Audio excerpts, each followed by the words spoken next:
여러분 안녕하십니까? 내란 수괴 혐의 피의자에 대한 체포영장 집행 시한이 오늘로 끝나가고 있습니다. 피의자와 수뇌부가 개인 사병처럼 전락시킨 경호처를 대통령 권한대행이 뒷짐진 채 방치하고 공수처가 무기력하게 주춤하는 사이 극우와 결탁한 피의자는 국민과 헌법을 조롱하고 법치주의를 모독했습니다. 체포가 가능했던 7일 동안 수많은 시민이 추위에 떨었고 경제는 불확실성에 흔들렸고 국가적으로 소중한 시간은 날아가 버렸습니다. 먼저 박솔립 기자의 보도입니다. 체포영장을 받아놓고 7일이 허비된 1차적 책임. 대통령 경호처에 있습니다. 200여 명을 동원해 6탄 저지한 것도 모자라 2차 집행을 앞두고는 버스 7대를 배치해 정문을 봉쇄하고 진입도로 주변은 철조망으로 둘러쳤습니다. 경호처가 개인 사병으로 전락했다는 모욕을 삼가달라는 경호처 수장의 말은 정당한 법 집행이 이뤄질 거라 기대한 국민들에게 오히려 모욕으로 들렸습니다. 경호처의 이런 대처에 최상목 대통령 권한대행은 뒷짐을 졌습니다. 영장 집행에 협조해 줄 것을 경호처에 지시해달라는 공수처의 2차례 공문에 답하지 않았습니다. 오동훈 공수처장의 연락은 받지 않았습니다. 공무수행 중인 공무원이 다치는 일은 절대로 일어나서는 안 된다는 말만 했습니다. 경호처의 제1경호대상은 현재도 윤 대통령이라고 거들고 나선 정진석 대통령 비서실장도 법 집행 무산의 책임에서 자유로울 수 없습니다. 윤석열 대통령은 경호처가 만든 한남동 요새안에서 수사를 피했습니다. 윤 대통령 변호인단은 체포영장 흠집내기에 온 힘을 쏟았습니다. 법원이 불법영장이라는 윤 대통령 측 주장을 받아들이지 않자 또 불복 절차를 검토하겠다고 했습니다. 그러면서 윤 대통령이 임명했던 공수처장과 경찰 국수본부장을 비롯 11명을 고발하며 적반하장식 행태를 이어갔습니다. 1차 집행 당시 체포조가 관저 200m 앞까지 다가가고 나서야 검사에게 제출하겠다고 했던 변호인 선임계는 아직 소식이 없습니다. 공수처의 무능도 빼놓을 수 없습니다. 영장 발부 4일째가 돼서야 집행에 들어가 5시간 만에 포기하고 돌아서더니 주말과 휴일에는 눈이 많이 온다는 이유를 대며 또 기회를 차버렸습니다. 시민들은 강추위 속에서도 거리에서 체포영장 집행을 촉구했습니다. 공수처는 체포영장 유효기한 마지막 날인 오늘 느닷없이 경찰에 영장 집행을 위임하겠다고 했다. 아까운 하루만 또 허위했습니다. 공수처와 경찰이 체포영장 집행을 놓고 공을 넘기다 결국 다시 공수처가 하기로 제자리 걸음을 한 겁니다. 내란 우두머리 피의자를 체포해 조사하라고 법원이 허락한 7일은 이렇게 날아가 버렸습니다. MBC 뉴스 박솔립입니다. 자, 그럼 체포영장 집행기한 마지막 날인 오늘 대체 무슨 일이 있었는지 따져보겠습니다. 어젯밤 공수처가 갑자기 체포는 그쪽이 하라라는 식으로 영장 집행을 경찰에 일임하겠다고 하면서 결과적으로 하루를 벌이게 된 건데요. 공수처 나가 있는 유서영 기자 연결해서 자세한 얘기 들어보겠습니다. 자, 유 기자, 공수처가 경찰에다가 정확하게 뭘 요청한 건가요? 네, 공수처가 어젯밤 사전 협의 없이 경찰 국가수사본부에 윤 대통령 체포영장 집행을 일임한다는 내용의 공문을 보내면서 시작됐습니다. 오늘 오전 7시에 이를 확인한 경찰은 오후 2시엔 브리핑을 열어 법률적 논란이 있다면서 반대 의사를 밝혔고요. 공수처가 결국 거둬들였습니다. 공수처는 영장 집행 지휘권이 배제되지는 않는다고 판단해 공문을 보냈다면서도 작은 논란의 소지도 남기지 않아야 된다는 점에서 경찰과 의견을 같이 했다고 입장에 소극한 이유를 설명했습니다. 결국 공수처와 경찰이 원래대로 공조하면서 체포영장을 집행하게 된 건데요. 이 얘기를 하느라 체포영장 집행 시한의 마지막 날을 버린 셈이 됐습니다. 자, 이번 체포영장 집행 기한은 오늘까지고 공수처와 경찰은 계속 공조를 하기로 했으니까 앞으로 함께 움직이게 될 텐데 그럼 앞으로는 어떻게 하겠다는 겁니까?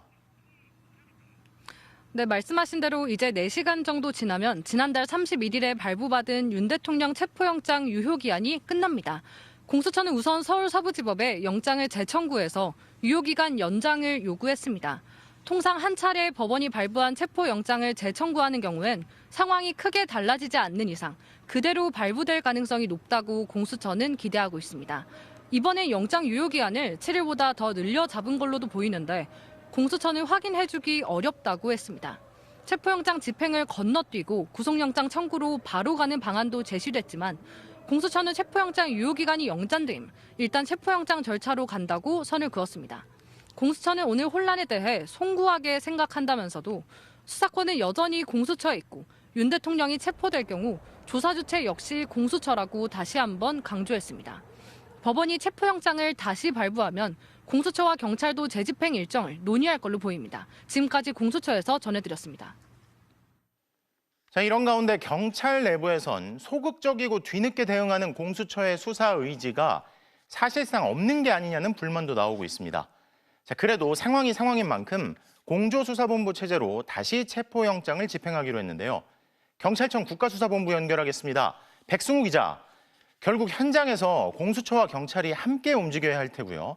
그러면 체포하기까지 길을 터주고 회방 놓는 경호처를 제압하는 데까지는 경찰이 할 수 있지만 피해자 윤 대통령에게 영장을 제시하고 체포하는 건 공수처 검사가 직접 해야 한다는 거죠. 네, 5년 전 검경 수사권 조정에 따라 검사가 받은 영장을 경찰이 대신 집행하도록 지휘하는 건 안 되는 걸로 봐야 한다는 겁니다. 지금까지 검사가 청구해서 받은 체포영장을 경찰이 대신 집행해 준 적도 없다고 했습니다.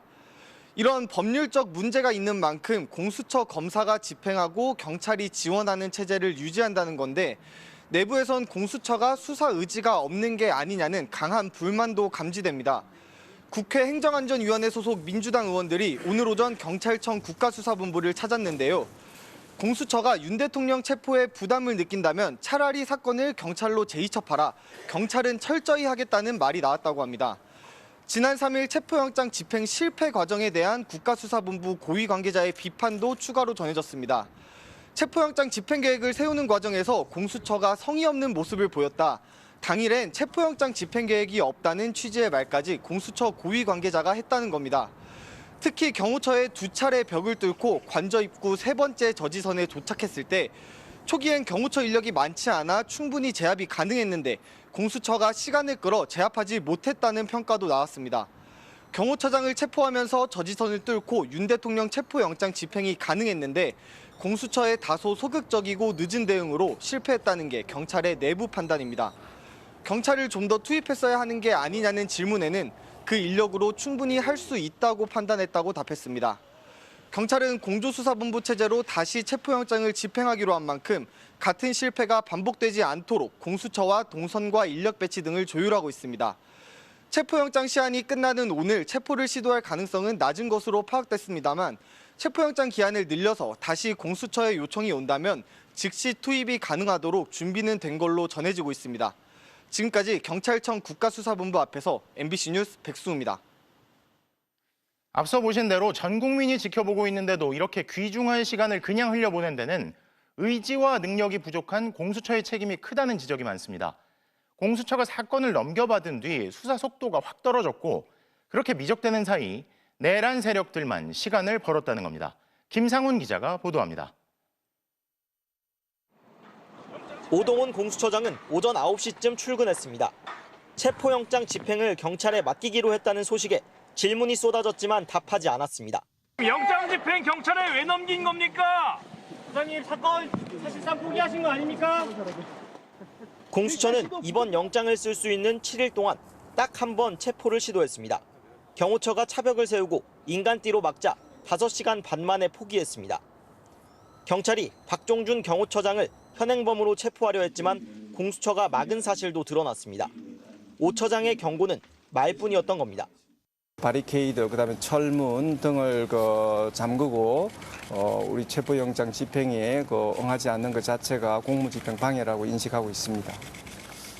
공수처는 수사 주도권을 쥐려 했습니다. 국회에 나온 오 처장은 윤석열 대통령을 출국 금지했다. 내란 수계는 구속 수사가 원칙이다. 상황이 되면 체포를 시도하겠다고 했습니다. 결국 검찰로부터 윤 대통령 사건을 넘겨받기로 했습니다. 검찰은 연내 신병 확보를 염두에 두고 이미 2차 출석 요구까지 보낸 상황이었습니다. 검찰이 쓴 김용현 전 국방장관 공소장을 보면 윤 대통령 수사는 이미 끝났다는 평가도 나왔습니다. 하지만 공수처가 수사를 넘겨받자 속도가 확 떨어지기 시작했습니다. 미적되는 사이 비상계엄을 옹호하는 세력들이 결집하는 시간을 벌어줬다는 비판도 나옵니다. 국민의힘 의원들이 탄핵 반대 집회에 등장하고 윤 대통령 관저 앞으로 모였습니다. 공수처 출신 변호사는 체포영장이 발부됐을 때 총력을 기울여 신속히 집행하는 게 마땅하다며 지난주 화요일 발부한 영장을 금요일에 집행했으니 그 사흘 동안 공수처가 뭘 했는지 의문이라고 했습니다. 그러면서 부족한 수사 인력 등 현실이 열악하다고 해서 잘못이 합리화되는 건 아니라고 했습니다. 비공개로 진행된 브리핑에서는 공수처 존재 이유가 뭐냐, 수사에서 빠지는 게 낫지 않냐는 질문이 나왔고 이재승 공수처 차장은 집행이 늦어져 송구하다며 고개를 숙였습니다. MBC 뉴스 김상훈입니다. 자, 그런데 이러한 상황에서 한남동 관저 앞에 모인 국민의힘 의원들이 있습니다. 주로 소위 윤핵관과 친윤 의원들, 대통령실 출신들, 또 공천이 곧바로 당선까지 연결될 확률이 높은 영남 지역 의원들, 그리고 지역구가 없는 비례대표 의원들이 많았는데요. 위헌적인 내란 사태를 일으켜 국회에 무장군인들을 보내고 법치주의와 법원을 무시한 채 극우 세력에만 호소하는 게 명백한 내란 수괴 혐의 피의자를 아직도 감싸고 있는 거죠. 먼저 손하늘 기자입니다. 윤석열 대통령 체포영장 유효기간 마지막 날, 이른 아침부터 국민의힘 의원들이 서울 한남동 대통령 관저 앞에 모였습니다. 박대출, 이만희, 정점식 등 친윤 핵심 의원들, 강선영, 박충건 등 초선 비례대표 의원들, 친한동훈계 핵심이던 장동혁 의원도 나경원 의원에게 인사를 건넵니다.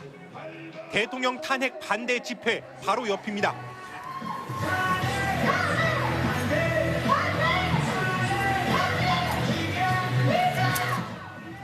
김기현 전 당대표 등 일부 의원들이 불법 체포를 온몸으로 막겠다며 관저 골목 위로 사라진 사이 의원들은 더 늘어 40명 정도에 이르렀습니다. 이들은 법원이 발부한 체포영장이 위법하다는 일방적인 주장을 되풀이했습니다. 불법적인 영장은 당연무효로서 그 효력이 이미 상실된 것이나 마찬가지입니다. 당 지도부인 이미자 비상대책위원은 새벽엔 한남동 관저 앞에 나타났다 오전엔 다시 여의도 국회로 달려가 당 지도부 회의에 참석했습니다. 관저 안팎을 8시간가량 지키던 이들은 고위공직자범죄수사처의 체포영장 재집행이 사실상 무산된 뒤 현장을 떠나면서 끝까지 비상대기하겠다고 예고했습니다.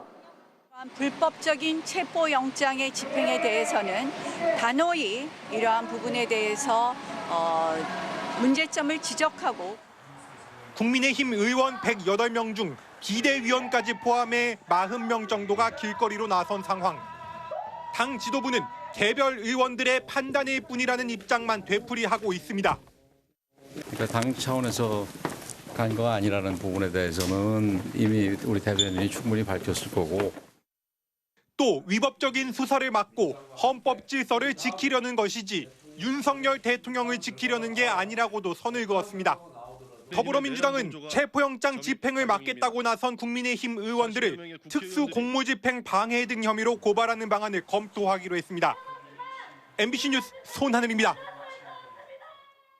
이처럼 앞서 보신 현상에 대해 국민의힘은 대통령 지키기에 나선 것도 아니고 지도부 방침도 아니라며 선을 긋고 있죠. 게다가 일부 극우 세력을 제외하고는 계엄에 대해 대다수 국민이 반대하고 법을 무시하는 대통령의 행태가 이어지는데도 당 전체 의원 중 40명 정도는 관저 앞에 모여들었습니다. 국민의힘 내부에서도 생각이 갈리기 때문일까요?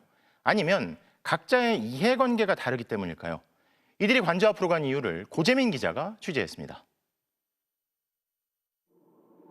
지난달 말 국민의힘 윤상현 의원이 여당 의원 중 처음으로 서울 광화문 탄핵 반대 집회에 참석했습니다. 한남동 대통령 관저 앞으로 장소를 옮긴 뒤 윤상현, 김민전 등 극소수에 그쳤습니다. 윤석열 대통령 체포 시도가 불발된 뒤 주말 참석자는 10명을 넘어섰습니다.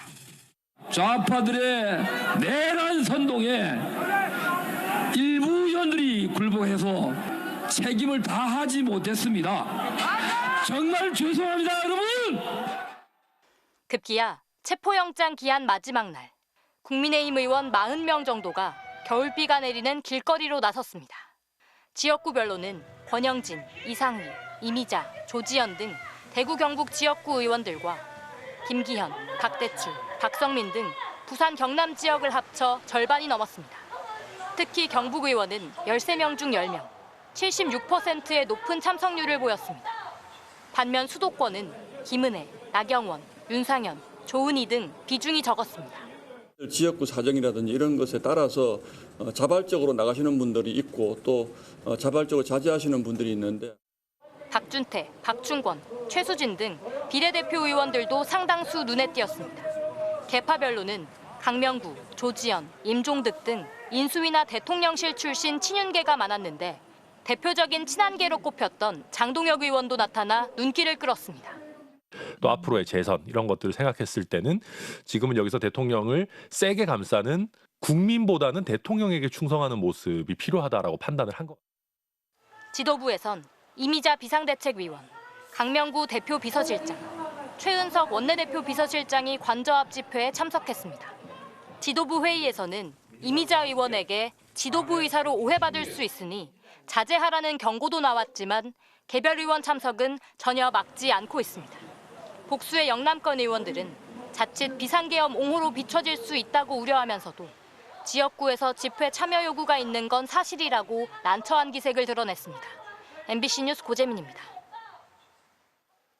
그런데 이렇게 관저앞에 도열한 국민의힘 의원들을 움직이는 건 극우 유튜버들로 보입니다. 소수 극우 유튜버들의 칭찬과 비난에 국민의 대표라는 국회의원들이 휘둘리고 있다는 거죠.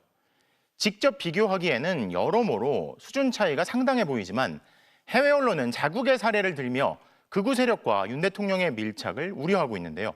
이웅주 기자가 보도합니다. 국민의힘 의원들이 한남동 관저 앞에 속속 모여들었다는 소식에 극우 유튜버들은 한 명씩 호명하며 반겼습니다. 이름만 부르고 의원 빼겠습니다. 많으니까 한 분 한 분 기억해달라는 의미입니다. 여러분. 이름만. 이상휘, 이미자, 이만희. 체포영장 유효 기간 마지막 날이 돼서야 나타난 건 뒷북이란 질타도 나왔습니다. 배치들 무릎 꿇고 큰절 잘하잖아. 선거 때만 되면. 지금이 바로 그거 할 때야. 그거 할 때. 다 올라가가지고 전부 무릎 꿇고 자유파 국민들 앞에 이제 나타나서 죄송합니다. 사죄하고 사라지라고. 방송 시점보다 조금 늦게 도착한 김은혜 의원에게는 서늘한 경고를 잊지 않았습니다. 어떻게 대통령실에서 근무하다 나온 사람들이 안 갈 수가 있느냐, 나와야 되지 않냐 했는데 그분들 다 들어가셨고요. 김은혜 의원만 빠지셨군요. 불법 계엄을 감싸는데 가짜 뉴스까지 동원하며 뒤로는 막대한 수익을 챙기는 극우 유튜버들. 국민의힘은 이들과 더욱 밀착하고 있습니다. 탄핵 소추 사유에서 내란죄를 뺀 것을 두고 극우 유튜버를 확성기 삼아 낭설을 퍼뜨리고 문재인 대통령이 추천한 판사하고 짬짬했다는 겁니다. 현재 재판관이 소추인단 책임자한테 이걸 가르쳐준 겁니다. 완전 가르쳐준 거죠. 내란죄 부분에 대해서 논란이 있고 시간이 많이 걸리니까 이걸 빼라. 중진과 초선을 가리지 않고 앞다퉈 탄핵 반대 집회로 달려가 선명성을 과시하고 있습니다. 말씀 한번 부탁드립니다. 박수하겠습니다. 이 탄핵이 사기 탄핵이다라고 하는 것이 가장 분명해졌습니다. 탄핵 우길도 무효, 국무총리 탄핵도 무효, 헌법재판관 임명도 무효입니다. 전국 각지에서 시군구 의원들, 책임 당원들이 함께해서 일어나겠습니다. 미국 일간지 뉴욕타임스는 도널드 트럼프 미국 대통령 당선인의 열성 지지층처럼 윤 대통령에게는 태극기 부대가 있다며 극우 유튜버들이 윤석열의 동맹이 됐다고 평가했습니다. MBC 뉴스 이용주입니다. 이런 가운데 국민의힘 비상대책위원회가 막 임명한 김민수 신임 대변인이 최근 유튜브 방송에서 비상계엄을 적극적으로 옹호한 사실도 확인됐습니다. 계엄군을 보내 중앙선관위를 장악한 걸 두고선 범죄자들의 소도에 대한 과천 상륙 작전이라며 한방 보여줬다고까지 말했는데요. 발언이 뒤늦게 논란이 되자 김 대변인은 사퇴하겠다고 밝혔습니다. 김지인 기자입니다. 국민의힘 비상대책위원회가 새로 임명한 김민수 신임 대변인. 당직이 없던 지난달 초 한 유튜브 방송에 출연했습니다. 비상계엄 해제 이튿날이었는데 계엄군의 선거관리위원회 장악을 추켜 세웠습니다. 과천 상륙작전이다. 이거 선관위 상륙작전이 계엄 선포하고 2, 3분 안에 선관위는 점령했다. 와 대단하다. 진짜 윤석열이다. 이 한 방을 진짜 제대로 보여주셨다. 선관위 전산 시스템을 점검하려 했다는 윤석열 대통령 주장에 적극 동조했습니다. 금기의 영역. 지금 어떻게 보면 범죄자들의 소도가 되어버린 선관위거든요. 또 국회 요청대로 바로 계엄을 해제했다는 윤 대통령의 담화 논리도 강조했습니다. 국민들이 진짜 불안에 떨게 행동했습니까? 네, 아니었고요. 그리고 시위 집회 못했습니까? 그 앞에서 바로 다 했죠. 그리고 국회가 지금 계엄 해제하는 거 방해했습니까? 해제 기다려줬죠. 대통령 탄핵은 물론이고 김건희 여사 특검법도 막아내야 한다고도 말했습니다. 남자가 사랑하는 자기 여자도 못 지킨 사람이 어떻게 나라를 지킵니까? 이게 우파 국민들이라도 이거 박수 쳐줘야 돼요. 기업인 출신으로 2020년 총선 때 미래통합당 후보로 출마했다 낙선했던 김 대변인은 김기현 대표 때 당 대변인으로 활동했다가 다시 권영세 비대위 대변인에 낙점됐습니다. 김 신임 대변인은 SNS를 통해 말한 의도가 조금 각색됐지만 미련 없이 기꺼이 자진 사퇴하겠다, 제대로 싸우겠다고 밝혔습니다. 쇄신을 강조한 비대위가 임명한 당의 입이 하루도 채 안 돼 내란을 옹호하다 비판이 일자 사의를 표한 겁니다. 더불어민주당은 내란을 삼류 무협소설 수준으로 보는 인식에 분노를 금치 못하겠다며 당장 국민께 사죄하라고 비판했습니다. MBC 뉴스 김재인입니다. 윤석열 대통령의 비상계엄 선포가 한 달이 넘어가고 탄핵을 촉구하는 집회는 계속되고 있습니다. 대통령 체포영장을 받아놓고도 제대로 집행하지 못하고 시한을 넘긴 공수처에 대한 비판이 거센데요. 집회 현장 취재기자 연결합니다. 이지은 기자, 사람들이 많이 모였나요? 단순한 응원 도구가 아닌. 네, 추운 날씨 속에서도 거리로 나온 시민들은 여전히 한 목소리로 윤석열 대통령 탄핵과 구속을 촉구하고 있습니다. 특히 공수처가 윤석열 대통령 체포영장 집행에 실패한 후 시간만 허비하다 영장 집행 시한을 넘기자 시민들은 분노했습니다. 경찰의 체포영장 집행을 일임했다. 하루 만에 걷어들이는 공수처 행보에 수사 의지가 있냐, 능력이 있냐는 비판이 쏟아졌습니다. 국민의 목소리에 귀 기울이지 않는 체포영장의 마지막 기일이 오늘까지 체포하지 못하게 된 것은 공수처의 책임이 굉장히 크다고 생각합니다. 이것에 대해서 매우 실망했기 때문에 수사기관의 정당한 법 집행을 막는 경호처와 내란 우두머리 피의자인 윤석열 대통령을 지키겠다며 관저 앞으로 모이고 있는 국민의힘 의원들에 대한 규탄도 이어졌습니다. 추경호 전 국민의힘 원내대표 등 국민의힘 의원 55명이 내란 실행을 방조했다며 제명하자는 청원도 진행 중입니다. 일단은 우리나라 국민을 위해서 움직여야 하는 국회의원분들이신데 굳이 그렇게 계엄령을 선포한 대통령을 왜 지지하는지 아직도 모르겠습니다. 무엇보다도 법을 수호해야 할 대통령이 법을 무시하며 사태를 악화시킨다는 비판도 컸습니다. 한나라의 대통령이었던 사람이 헌법 위에서 헌법을 무시하면서 이게 국민을 무시하는 태도, 그 자체가 너무 분노 그 자체입니다. 국가란 국민입니다. 윤 대통령의 파면까지 매일 촛불문화제가 예정된 가운데 대통령 체포를 촉구하는 시민들의 목소리는 더욱 거세질 것으로 보입니다. 지금까지 헌법재판소 인근 집회 현장에서 MBC 뉴스 이지은입니다. 울분 섞인 시민들의 목소리는 전국 곳곳에서 높아지고 있습니다. 헌법 수호에 책무를 지닌 대통령이 앞장서서 헌정 질서와 법치주의를 무너뜨리는 모습에 그럼 제대로 법을 지키며 사는 국민들은 뭐냐는 비판이 나옵니다. 안준호 기자가 보도합니다. 경호처를 방패 삼아 버티고 있는 내란 수계 피의자 윤석열 대통령. 체포를 거부하는 범죄자를 그냥 놔둬야 하느냐는 분노가 터져나왔습니다. 아니 시민으로서는 안 됐죠. 당연히 체포해야죠 대통령을. 그냥 대통령이 숨어 있다고 되는 게 아니라고 생각하고 본인이 빨리 나오셔야 되지 않을까. 내란 우두머리를 비호하는 경호처에 대한 비난도 쏟아지고 있습니다. 예, 분노를 느끼죠. 분노를 느끼고 빨리빨리 경호처를 구속을 시키든지 경호처장을 구속을 시키든지 해서 전국이 빨리 안정을 시켜야죠. 누가 영장을 집행할지를 놓고 경찰과 공수처 사이에 혼선까지 벌어지자 답답함을 토로합니다. 현행범으로 체포하자니 또 공수처 검사가 하지 말라고 그랬다며. 이거 말이 막걸리요. 국민들 가지고 장난치는 것 같아. 헌법을 수호해야 할 대통령이 앞장서서 사법 체계를 무력화시키고 이 때문에 법을 지키려는 사람들이 도리어 고통받는 지금 상황에 대한 절망감도 털어놨습니다. 공무원들은 공무를 위해서 일하는 사람인데 그 많은 시간과 에너지와 모든 것들이 다 지금 좀 소비되고 있는 이런 시대에 보면 정말 법을 지키면서 열심히 사는 사람들은 무엇인가? 국민들이 이제 함께 힘을 모아서 내려오라고 계속 하고 있는데 그거를 무시하고 자신의 권력을 이용해서 힘으로 막고 있는 거니까 민주주의를 지키지 않는 것 같습니다. 정당한 법 집행이 늦어질수록 시민들의 분노는 걷잡을 수 없이 확산할 것으로 보입니다. MBC 뉴스 안준호입니다. 사실상 윤석열 대통령 체포가 무산되자 야권은 일제히 반발했습니다. 더불어민주당은 경호처 지휘 요구를 묵살한 최상목 대통령 권한대행 부총리를 수사기관에 고발하겠다고 밝혔고 개혁신당에선 영장 집행을 방해한 국민의힘 의원들을 모두 체포해야 한다는 주장이 나왔습니다. 김정우 기자의 보도입니다. 주말 내내 윤석열 대통령에 대한 체포영장 재집행을 요구한 더불어민주당.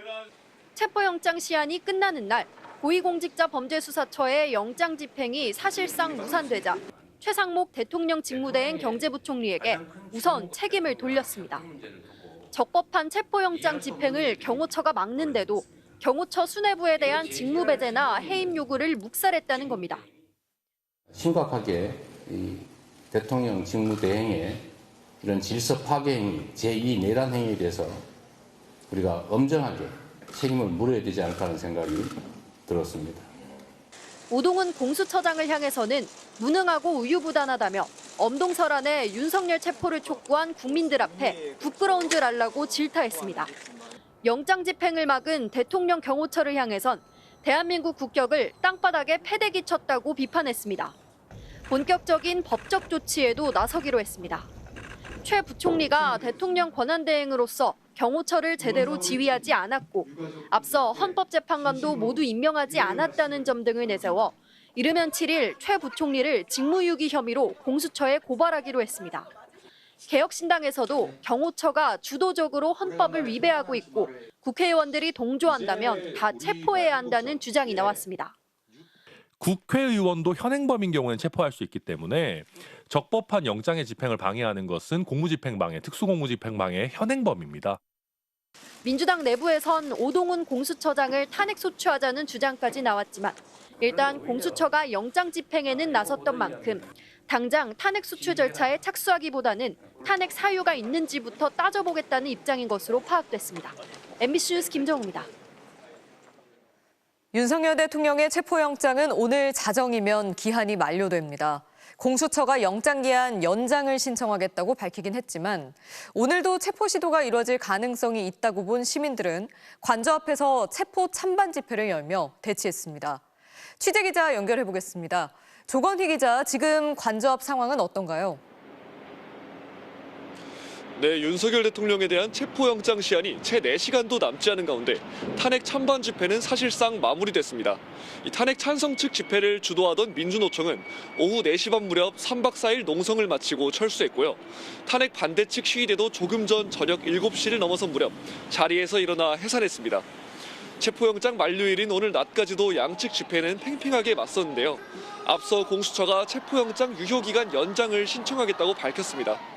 그럼에도 오늘 중으로 윤 대통령 체포 시도가 이뤄질 가능성이 없지 않다 보고 양측 모두 자리를 지켰던 겁니다. 민주노총 등은 체포영장 집행에 미온적인 태도인 공수처를 향해 어줍잖은 국가기관이 해내지 못하면 우리가 체포할 것이라며 목소리를 높였습니다. 민주노총은 일단 농성은 오늘로 마치고 오는 11일 광화문으로 자리를 옮겨 투쟁을 이어갈 것이라고 예고했습니다. 오늘이 윤석열 대통령 체포영장 집행 마지막 날이었는데요. 관저 안에서도 움직임이 포착됐습니다. 정문 출입을 막기 위해 안에 세워졌던 버스들이 줄줄이 밖으로 나오는 모습이 카메라에 잡혔습니다. 영장 집행이 당장 없을 거라고 판단해 차량을 치운 것으로 보입니다. 이 차량은 치워졌지만 철조망은 그대로 남아 있습니다. 윤석열 대통령에 대한 영장 집행을 막기 위해 요새화된 모습에는 변함이 없는 겁니다. 오늘 더불어민주당 윤건영 의원은 경호처가 영장 재집행을 저지하기 위해 경찰 체포용으로 케이블 타이 400개를 준비했다는 의혹을 제기했습니다. 이에 대해 경호처는 확인되지 않아 드릴 말씀이 없다고만 밝혔습니다. 지금까지 한남동 관저 앞에서 MBC 뉴스 조건입니다. 지난 3일 윤석열 대통령 체포영장 집행을 저지하는데 육군 수도방위 사령부 소속 일반 병사들이 동원된 사실이 알려지면서 논란이 일었습니다. 경호처는 일반 병사들을 후방 근무로 전환했다며 병사 동원 논란은 사실이 아니라고 공식 입장을 냈는데 경찰이 오늘 이들이 동원된 것이 맞다면서 경호처 주장을 공개적으로 반박했습니다. 조희형 기자가 취재했습니다.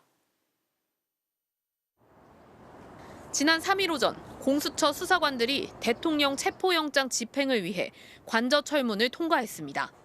하지만 곧바로 한 무리의 남성들로부터 가로막혔고 몸싸움이 벌어졌습니다. 그런데 이때 경호처 인력 외에 군 병력까지 동원됐다는 의혹이 제기됐습니다. 경비 임무를 위해 파견 나와 있는 수도방위 사령부 산하 55 경비단과 33 군사경찰대를 체포영장 집행을 막는 데 배치했다는 겁니다. 이들은 대부분 의무 복무 중인 청년들로 공무집행 방해로 처벌받을 수도 있습니다.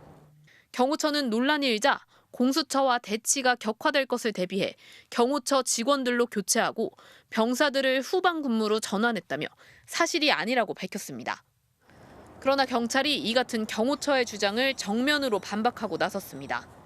경찰은 체증 영상 분석 결과 병사들이 동원된 것을 확인했고 몇 명인지도 파악하고 있다고 밝혔습니다. 경호처가 만든 1차 저지선에는 55 경비단 소속 병력이 동원됐고 관저 앞 3차 저지선에는 55 경비단과 함께 33 군사경찰대도 동원된 것으로 알려졌습니다. 동원된 병사들은 계급장을 붙이지 않고 모두 검은색 패딩과 모자, 마스크 등으로 복장을 통일한 것으로 파악됐습니다. 경찰은 최근 55 경비단장에 대한 조사를 통해서도 이 같은 사실을 확인한 것으로 전해졌습니다. 경호처가 부당한 지시를 한 사실이 드러난 만큼 파견 병력을 복귀시켜야 한다는 지적이 나오지만 국방부는 여전히 미온적입니다. 국방부가 파견 취소를 검토해야 되는 거 아니냐 이런 의견까지 나왔는데 혹시 이거에 대해서는? 글쎄 그런 의견에 대해서 지금 현 단계에서 국방부가 어떤 말씀을 드리거나 입장을 드릴 수 있는 단계는 아직 아닌 것 같습니다. 네. 국방부는 경호처가 체포영장 집행을 막는데 군 병력을 또 동원하면 어떡하느냐는 질문에도 부대 통제 권한은 경호처에 있다며 막기 어렵다는 입장을 나타냈습니다. MBC 뉴스 조희영입니다. 공수처와 함께 두 번째 체포영장 집행을 준비하고 있는 경찰은 이번에도 대통령 경호처가 막아선다면 경호처 지휘부는 물론 일반 직원들도 체포하는 방안을 검토하고 있다고 밝혔습니다. 윤석열 대통령의 현재 소재도 파악하고 있다면서 1차 집행 때와 달리 충분히 검토하고 준비한다면 체포가 가능하다고도 강조했습니다. 김지성 기자입니다. 윤석열 대통령 체포에 실패한 지난 3일, 대통령 경호처는 3겹이 넘는 인간 벽을 세워 공수처와 경찰의 관저 진입을 막았습니다. 대형 버스와 기갑 수색 차량까지 동원했고 일부는 총기도 소지한 상태였습니다. 한 차례 체포영장 집행이 실패한 뒤엔 버스를 겹겹이 세워 철문을 봉쇄하고 주변엔 원형 철조망까지 설치했습니다. 500명을 총동원령을 내려가지고 한남동 관저로 다 모여라라고 했다는 겁니다. 한남동에 그걸 하나의 전체 요새화로 시킨 겁니다. 경찰은 경호처가 다시 막아선다면 이번엔 경호처 직원들까지 체포하는 방안을 검토하고 있다고 강조했습니다. 이미 피의자로 입건한 박종준 대통령 경호처장 등 지휘부 4명 외에 일반 경호원들도 현장에서 체포할 수 있다고 공개 경고한 셈입니다. 그러면서 현장 체증과 관련자 진술을 통해 특수공무집행방해 혐의 적용에 문제가 없어 보인다고 강조했습니다. 경찰 특별수사단 50명가량이 들어간 지난 3일보다 규모를 늘려 경찰 특공대와 형사기동대를 투입하는 방안도 공수처와 논의 중인 것으로 전해졌습니다. 경호처와의 충돌 우려에 대해선 충분히 검토하고 준비하면 체포가 가능하다며 원론적이지만 단호한 입장을 밝혔습니다. 윤석열 대통령의 현재 위치 역시 자세하게 말할 순 없지만 파악하고 있다고 단언했습니다. 이호영 경찰청장 직무 대행은 체포영장 집행 당시 오히려 관저 경호 인력을 투입해달라던 최상목 권한대행 요청에 경찰이 응하지 않았던 것도 항명으로 생각하지 않는다고 잘라 말했습니다. 한덕수 국무총리에게 2차 소환을 통보한 경찰은 정진석 비서실장, 신원식 국가안보실장과도 조사 일정을 조율하면서 내란 방조 혐의 수사에 대한 압박 수위도 높여가고 있습니다. MBC 뉴스 김지성입니다. 공수처가 한남동 관저에서 물러섰던 바로 그날부터 시민들은 3박 4일 밤낮 없이 관저 앞을 지켰습니다. 공수처가 체포영장 집행을 경찰에 일임하겠다고 밝혔다가 거둬들이는 촌극을 벌이고 결국 영장 집행 시한을 넘기자 공수처의 수사 의지가 있냐는 비판이 시민들 사이에서도 쏟아졌습니다. 정한솔 기자가 취재했습니다. 캄캄한 새벽, 겨울 냉기가 피어오르는 도로 위에 시민들이 모여 앉았습니다. 추위를 막을 은박 담요를 두르고 방한 텐트를 치고 그렇게 아침이 올 때까지 버팁니다. 윤석열 대통령 체포영장 집행이 무산되자 시민들은 관저 앞으로 달려왔습니다. 체포하러 간다고 했는데 6시간 동안 대치하고 안 잡아오는 거예요. 그래서 그거 보고 화나서 나왔습니다. 공수처는 저항을 예상하지 못했다며 관저에서 물러났지만 시민들은 그날부터 관저 앞을 지켰습니다. 폭설 속에서도 밤낮 3박 4일을 도로에서 보냈습니다. 체포영장 집행기한 마지막 날인 오늘까지 자리를 뜨지 않았습니다. 체포가 되는지 안 되는지가 이제 결론이 나는 날이니까 아무래도 떠나기가 좀 어려워서 스케줄을 미루고 지금 여기 있는. 하지만 공수처가 체포영장 집행을 경찰에게 일임하겠다고 발표했다 거둬들이는 혼선 끝에 영장 집행 시한을 넘기자 시민들은 분노했습니다. 수사거부 윤석열을 즉각 체포하라! 사실 공수처가 제대로 일을 했으면 이렇게 철야 농성까지 하지 않았을 것 같은데요. 이런 얘기를 이제 와서 하고 있는 걸 보면서 할 생각이 없구나라는.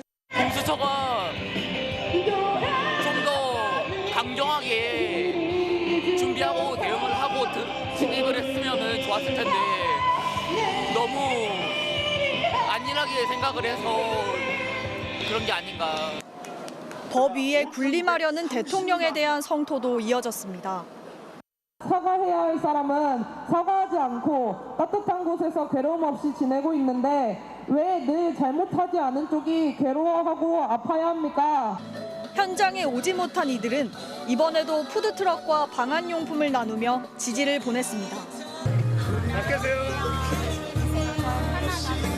일반 시민분들이 그 현장에서 핫팩 조금 부족한 것 같다 같은 얘기를 하면은 바로 이제 배송해 주셔가지고. 근처 성당도 공연장도 몸을 녹이고 쉴 수 있도록 공간을 내어줬습니다. 관저 앞에서 3박 4일간의 철야 농성을 마친 시민들은 이번 주말 광화문에서 다시 모일 예정입니다. MBC 뉴스 정한솔입니다. 검찰의 김용현 전 국방부 장관 공소장에 따르면 계엄 직후 국회에 투입된 특전사 1공수여단은 5만 발 넘는 실탄을 준비했습니다. 그런데 MBC가 입수한 탄약관리 문서에는 단 550발만 탄약고에서 꺼낸 걸로 기록돼 있었습니다. 5만 발 가까운 실탄이 기록도 없이 탄약고에서 사라졌던 거죠. 특전사가 관련 기록을 조작 은폐하고 있다는 의혹이 제기되고 있습니다. 이덕영 기자입니다. 작년 12월 3일 밤 국회로 출동한 특전사 1 공수여단. 2계대대 병력 265명이 동원됐습니다. 서울 강서구에 주둔하는 이 부대에서 국회까지는 차로 30분밖에 걸리지 않았습니다. 1 공수여단장은 언론 인터뷰에서 당시 자신의 지휘 차량에 실탄 550발을 실었고 더 이상의 실탄은 없었다고 말했습니다. 하지만 김용현 전 국방부 장관 공소장에 담긴 내용은 완전히 달랐습니다. 검찰 공소장은 12월 4일 0시 45분 유사시 사용하게 할 목적으로 소총령 5.56mm 실탄 23,520발과 26,880발을 탄약 수송 차량에 적재했다고 적었습니다. 합쳐서 5만 발이 넘는 양이었습니다. 거짓말은 이뿐만이 아니었습니다. 탄약 관리 규정에 따르면 실탄이 탄약고에서 꺼내지는 것만으로도 반드시 탄약고 재원카드에 세부 내용이 기록돼야 합니다. MBC가 입수한 1공수여단의 탄약고 재원카드입니다. 이 카드에 적힌 수량은 12월 3일에 가지고 갔다 다음 날 반납한 지휘부 탄약 550발이 전부입니다. 나머지 5만 발의 행방은 공식 문서엔 남아있지 않습니다. 1공수여단은 2급 경계태세가 발령되면서 실탄을 꺼내 차량에 실은 것은 맞지만 부대 밖으로 나가지는 않아 탄약 카드에도 적지 않았다고 해명했습니다.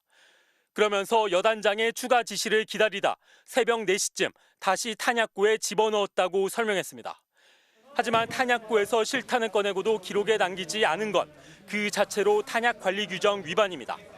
더구나 5만 발을 차량에 실은 시점인 0시 45분은 병력 출동 한참 뒤로 당시는 윤석열 대통령의 지시로 계엄군이 국회 진입을 시도하고 있던 때였습니다. 어려움을 겪고 있던 국회 장악을 위해 실탄을 추가로 준비한 것이 문제될 것을 우려해 기록을 조작했거나 은폐했을 가능성을 배제할 수 없는 겁니다. 계엄에 동원된 부대의 조직적 은폐 의혹이 짙어지고 있습니다. 탄약 기록 누락과 부실 관리에 연루된 사람들에 대해서 엄중한 처벌이 의원실에 보내진 공식 답변서는 탄약 관리를 담당하는 참모와 특전사령관 직무대리까지 검토에 서명했습니다. 특전사 수뇌부에 대한 신속한 수사가 필요해 보입니다. MBC 뉴스 이동엽입니다. 탄핵에 반대하는 국민의힘 이상휘 의원이 대한민국은 이렇게 버티고 있다며 집회 현장 시민들의 사진을 SNS에 올렸습니다. 그런데 탄핵 찬성 집회에 참여한 시민들 사진을 마치 반대 집회 사진인 것처럼 확대하고 잘라서 조작해 올렸습니다. 이 밖에도 조작된 가짜뉴스가 확산되자 더불어민주당 등 야권이 본격 대응에 나섰습니다. 지은수 기자입니다. 국민의힘 미디어특위위원장인 이상휘 의원이 SNS에 대한민국은 이렇게 버티고 있다. 내란과 탄핵의 겁박과 폭력에도 정의로 결국 지켜낼 것이라며 서울 한남동 대통령 관저 앞에서 은박 담요를 두른 시민들 사진을 올렸습니다. 그런데 돌연 진보당 정혜경 의원이 우리 의원실이 촬영한 사진을 도용, 편집했다고 반발했습니다. 정 의원이 공개한 원본에선 물이 맨 앞에서 농성하는 정 의원 모습이 담겨 있었습니다. 그런데 이 의원이 정 의원을 잘라내고 탄핵 찬성 시위대를 탄핵 반대 시위대로 둔갑시켰던 것으로 보입니다. 이쯤 되면 가짜뉴스를 찾는 곳이 아니고 가짜뉴스를 제조하는 곳이 아닙니까? 윤석열을 지키기 위해 가짜뉴스로 국민을 속이는 국민의힘은 정신을 차리시기 바랍니다. 이상휘 의원은 게시된 사진을 바꿨지만 애초 정 의원 측 사진을 사용한 경위에 대해선 답하지 않았습니다. 민주당은 12.3 계엄 사태에 대해 허위사실 유포를 신고받는 홈페이지까지 개설해 대응에 나섰습니다. 특히 국민의힘 진짜뉴스 발굴단에 경찰관 혼수 상태 보도자료를 대표적인 가짜뉴스 사례로 지목했습니다. 시위대한테 경찰이 맞아가지고 혼수 상태 됐다고 그 가짜뉴스 만들어가지고 국민의힘에서 가짜 논평까지 내면서 그 밤새는 우리 국민들을 갖다가 폭도로 몰고 있던데. 경찰관이 이마를 다쳐 치료받은 걸 두고 경찰관 직장인 게시판에 혼수 상태라고 과장한 글이 올라왔고 이걸 국민의힘이 사실관계 확인 없이 퍼뜨린 겁니다. 국민의힘은 혼수 상태가 아니면 별일이 아니라는 거냐, 어느 부분이 가짜뉴스냐며 반발했습니다.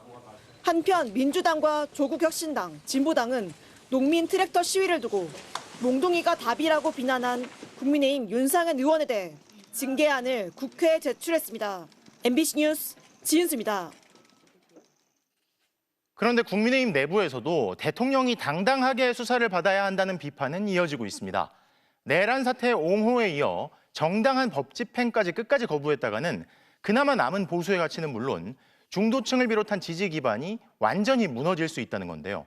김민영 기자의 보도입니다.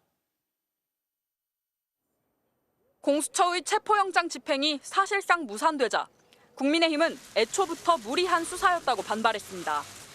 공수처는 내란죄 수사 권한이 없고 영장 집행도 위법이라며 피의자 윤석열 대통령을 불구속 상태에서 수사하라고 주장했습니다. 국격을 고려하고 법의 테두리 안에서 임의 방식으로 수사해야 할 것입니다. 여당은 헌법재판소와 경찰청에 이어 국회의장실도 항의 방문했습니다. 당 전체가 한몸이 되어 윤석열 지키기에 나선 모양새지만 여당 내에서도 다른 목소리가 이어지고 있습니다.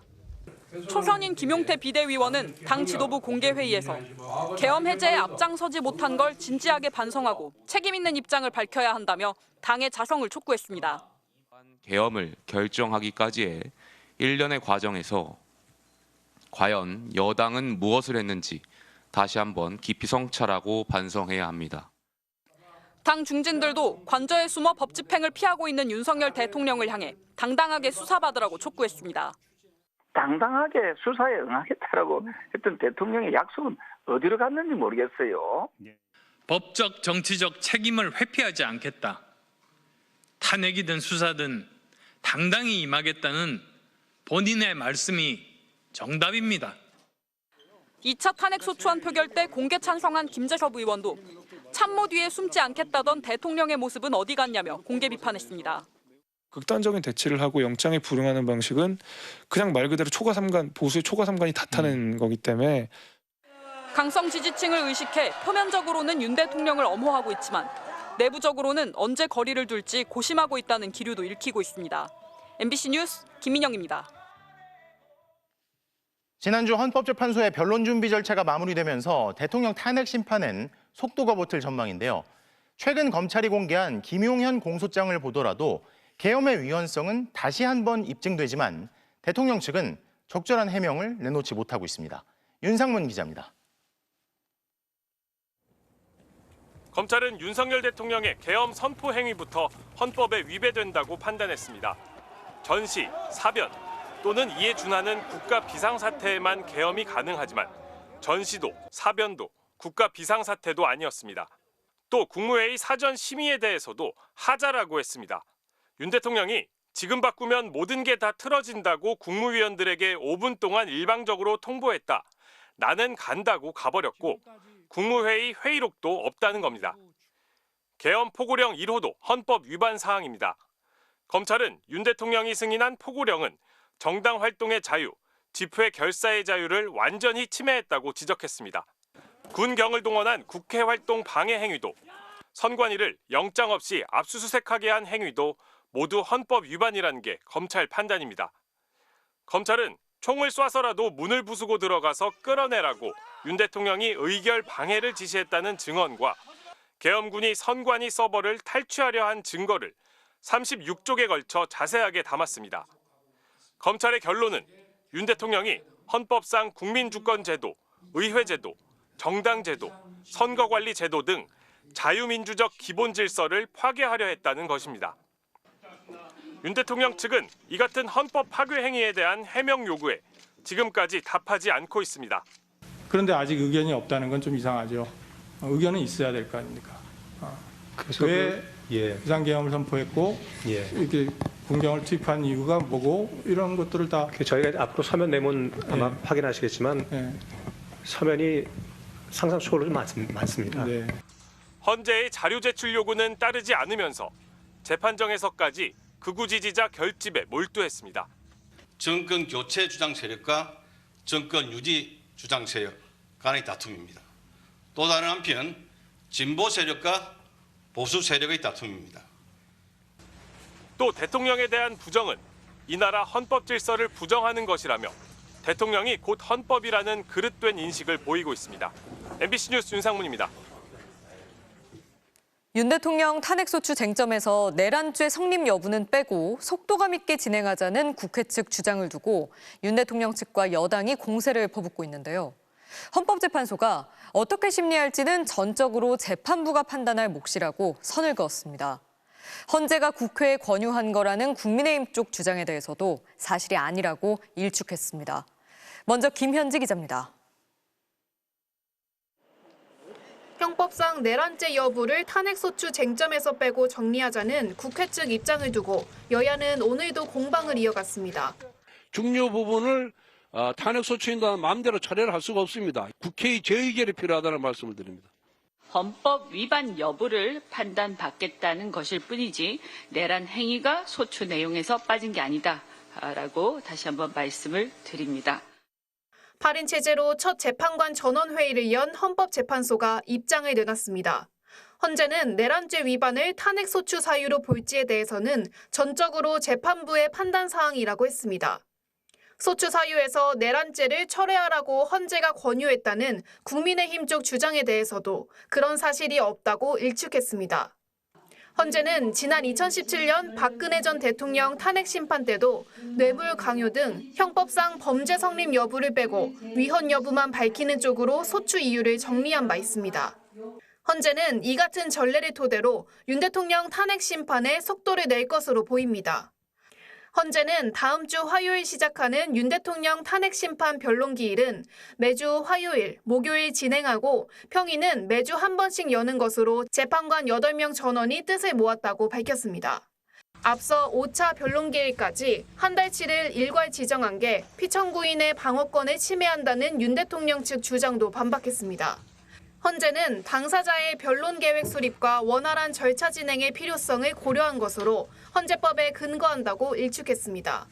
최상목 대통령 권한대행이 국회가 추천한 헌법재판관 중 2명만 임명한 것을 두고 국회가 청구한 권한쟁의 심판은 오는 22일 조기에 변론을 진행하기로 했습니다. MBC 뉴스 김현지입니다.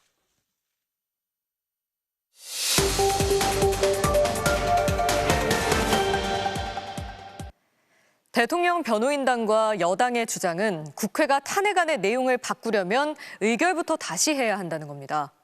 팩트체크 알고 보니에서 지난 2차례 헌재 변론기일의 내용과 전례를 통해 맞는 얘기인지 알아봤습니다. 이준범 기자입니다. 국회는 크게 2가지 탄핵 사유를 들었습니다. 비상계엄 선포의 위헌과 위법, 그리고 내란 우두머리에 해당하는 국헌 문란 행위입니다. 헌법재판소가 이를 4개의 쟁점으로 다시 정리했습니다. 계엄 선포 행위, 계엄 사령관에게 포고령 1호를 발표하게 한 것, 군과 경찰을 동원한 국회 활동 방해, 그리고 영장 없는 선관위 압수수색입니다. 헌재는 4가지 쟁점은 모두 헌법과 계엄법 위반 여부를 따지겠다고 했습니다. 또 쟁점 2개에 대해선 내란죄 등 형법 위반이 있는지도 판단하겠다고 했습니다. 그러자 국회 측 대리인이 헌법재판 취지에 맞게 형법 위반 여부는 제외했으면 좋겠다고 한 겁니다. 계엄과 관련한 일련의 행위가 내란죄, 직권남용죄, 특수공무집행 방해 등 형법상의 범죄에 해당한다는 주장은 철회한다는 그런 취지신가요? 사실상 철회한다는 주장입니다. 윤 대통령 측과 국민의힘은 이런 논의 과정이 내란죄를 철회한 것이며 탄핵 사유 변경에 해당하니 다시 국회 의결을 거쳐야 한다고 주장합니다.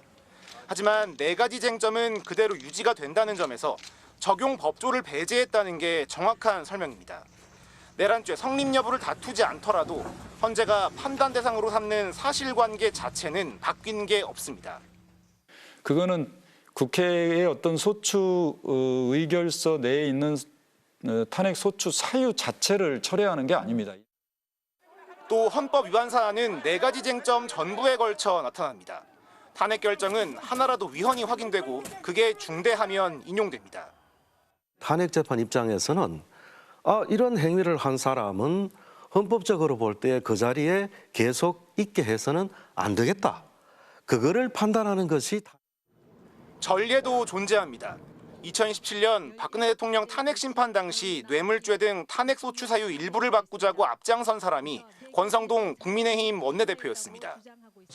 기본적인 사실관계는 그대로 다 원용하면서 거기에 대한 법률적 평가를 뇌물죄가 되느냐, 강요죄가 되느냐 이렇게 형법상의 범죄 성립에 대해서는 논하지 아니하고 따라서 굳이 내란죄가 성립하는지 따지지 않겠다고 해서 탄핵이 무효라거나 국회 의결부터 다시 해야 한다는 주장은 사실과 다릅니다.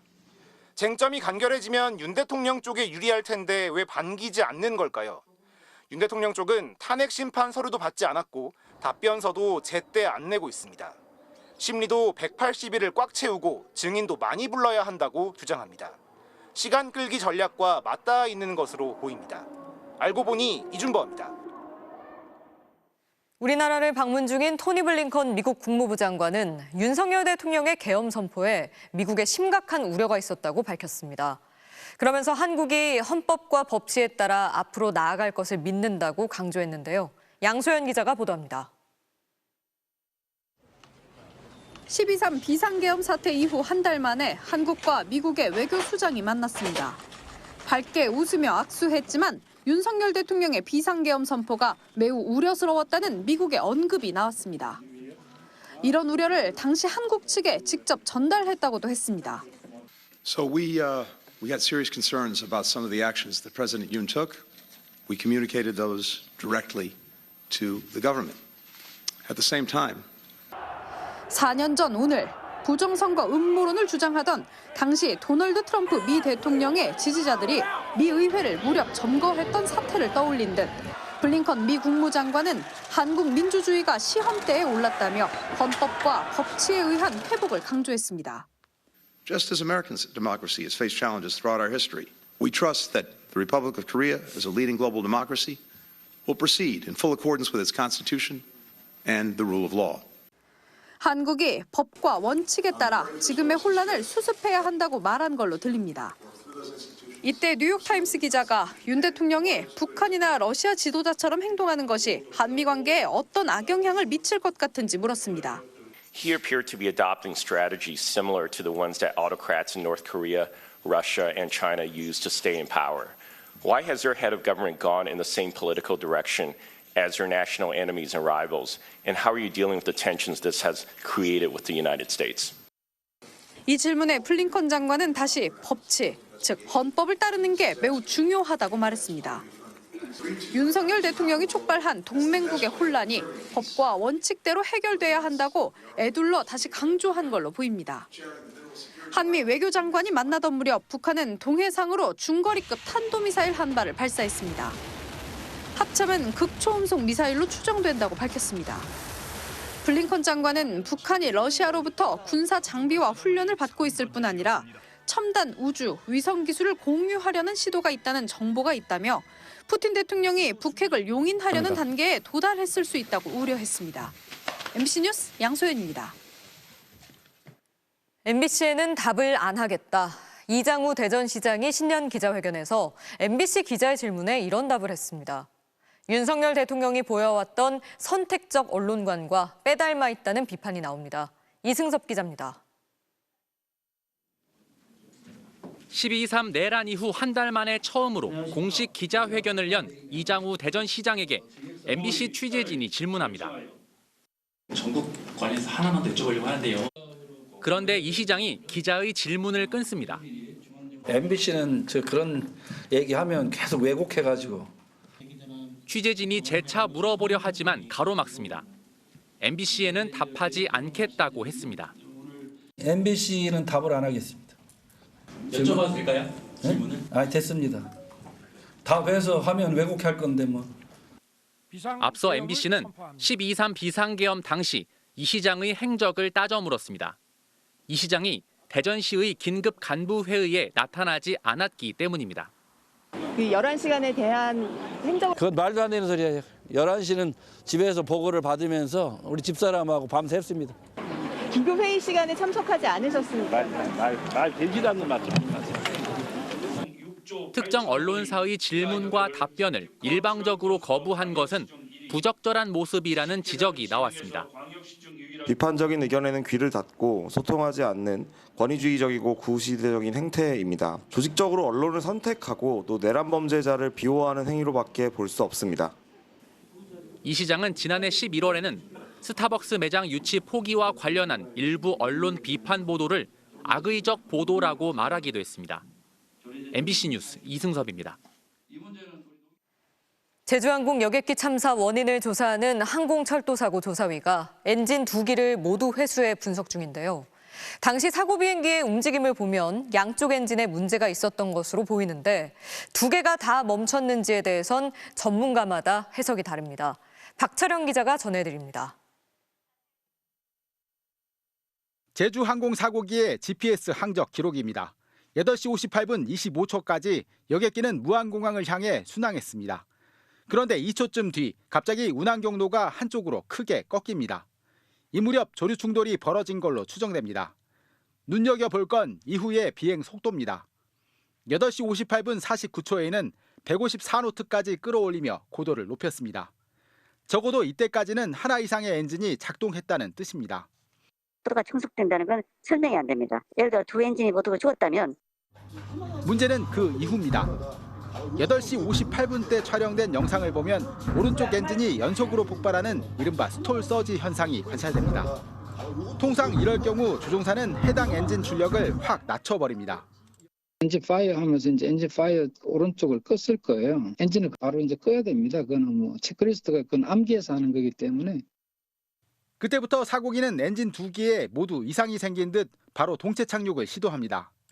결국 나머지 왼쪽 엔진마저 심각한 손상을 입어 출력을 낮췄거나 아예 작동하지 않았을 가능성이 제기되는 이유입니다. 그런데 착지 과정을 보면 적어도 엔진 한 기는 작동했을 것으로 추정되는 정황도 엿보입니다. 일단 착륙 당시 강한 엔진음이 생생히 들립니다. 또 오른쪽 엔진에선 중간 부분이 열렸는데 이는 역추진을 할 때 보이는 움직임입니다. 유압으로 작동하는 방법이 있고 전기로 작동하는 방법이 있는데 열릴 가능성이 희박하고 유압이 꽉 차 있으면요 작동이 안 되죠. 국토부는 수거한 엔진 2개를 분석하고 있으며 고장난 비행 기록 장치 FDR은 분석을 위해 미국으로 이송했다고 밝혔습니다. MBC 뉴스 박철현입니다. 지난 시즌 위력적인 직구를 앞세워 다저스 로버츠 감독의 시선을 사로잡기도 했던 두산 김태견 선수. 신인왕을 거머쥐고 올해엔 비장의 무기를 또 연마하고 있다는데요. 백초 인터뷰에서 만나보시죠. KKK 세 타자 연속 3구 3진 중력을 거스르는 패스트볼 시간을 초월하는 존재 괴물 고졸 신인 최다 17세이브를 달성했고 신인상 수상자는 두산 베어스 김태균 선수입니다. 안녕하세요. 신인왕 김태균 MBC 방문하다 100초 인터뷰는 처음이지. 이런 큰 자리에 있지. 네네 이야기합니다. 어서 오세요.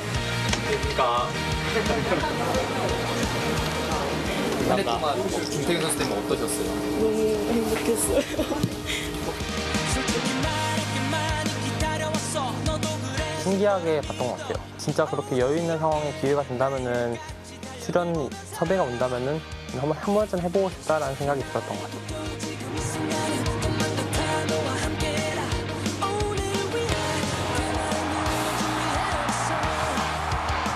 올해 일단 제 선구종의 완성도를 좀 높여볼 생각이 있기 때문에 그런 것들의 변화를 두려워하지 않고 좀 해볼 생각이고 저 욕심은 스플리터가 있기 때문에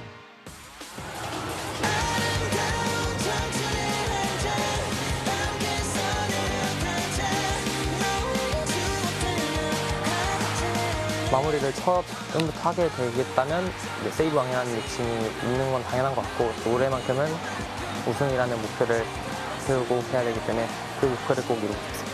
2025년 2년차 징크스가 없는 선수가 될 수 있도록 열심히 해보겠습니다. 미국 프로농구에서 나온 환상적인 더블 클러치입니다. 드리블과 완벽한 속임 동작으로 수비수 2명을 따돌렸네요. 월요일 밤 스포츠 뉴스였습니다.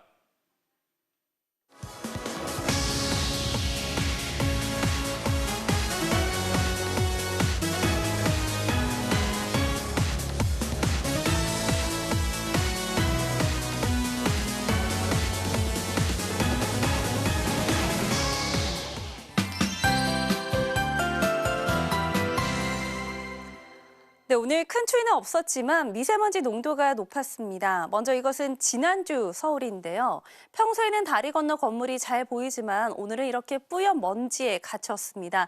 하지만 낮 동안 서울 전역의 미세먼지 농도 측정망 통신 장애로 농도 확인이 어려워서 더욱 답답하게 느껴지는 하루였습니다. 내일은 찬바람이 불겠습니다. 대신에 강한 한파와 폭설이 쏟아지겠는데요. 내일 출근길 서울의 기온은 영하 6도로 오늘보다 8도가량 낮겠고 목요일 아침에는 영하 12도까지 떨어집니다. 그야말로 전국이 꽁꽁 얼어붙겠습니다. 특히 목요일 출근길 서울의 체감 온도가 영하 20도, 대관령 영하 30도까지 낮아집니다. 동파 사고에 미리 대비해 주셔야겠습니다. 내일 새벽부터 충남과 호남 지방에 많은 눈도 내리겠는데요.